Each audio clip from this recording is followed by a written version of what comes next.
ঢাকা বিশ্ববিদ্যালয় প্রতিষ্ঠিত 1921 সালে 21শে ফেব্রুয়ারি। আর কি কি আছে সবার একটু জানলে বলে দাও। কেমন আছেন? 21কে হাতে দিয়ে ভাই। আপনারা ভোট দিবেন, আপনাদের ফ্রেন্ডদেরকে অবশ্যই বলবেন যাতে ভাইকে ভোট দেয়। আপনারা ঠকবেন না।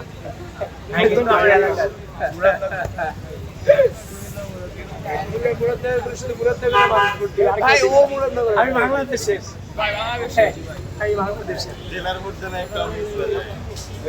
কেমন ফিল হচ্ছে, কেমন অনুভব করতেছো তোমরা? কি মনে হচ্ছে ভোট ভাই? আপনারা তোমরা কি ভোট দিতে পারবা? তোমরা কি আসবা তো ভোট দিতে? বলে থাকো না বাইরে।